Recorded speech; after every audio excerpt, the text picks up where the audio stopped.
Salut les amis, soyez les bienvenus ici entre Narbonne et Jouissant au cœur du massif de la Clappe, juste devant la Méditerranée. C'est ici que nous allons tourner des vidéos de SVT consacrées à la faune et à la flore qui habitent ce magnifique espace protégé de 18 000 hectares au cœur de l'Aude.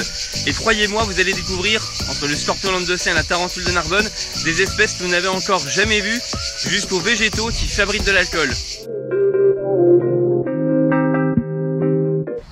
En France, il y a globalement deux types de scorpions.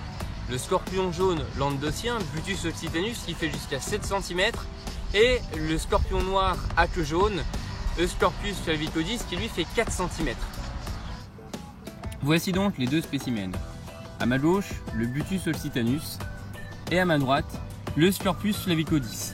L'un est extrêmement dangereux, dont le cousin africain a déjà fait des victimes humaines, tandis que l'autre est inoffensif. Saurez-vous deviner lequel est lequel? Non?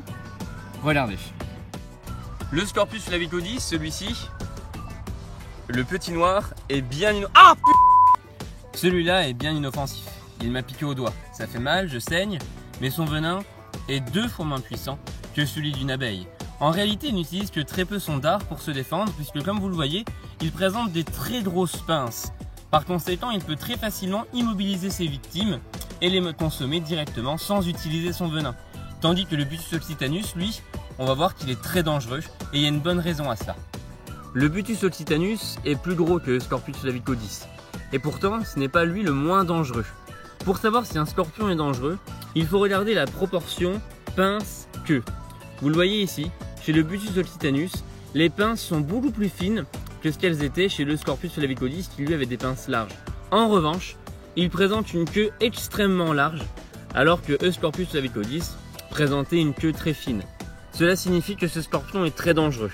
Effectivement, avec ses pinces fines, il n'arrive pas à capturer ses proies et à les garder pour pouvoir directement les consommer. Il a besoin d'un venin très puissant pour mobiliser ses victimes.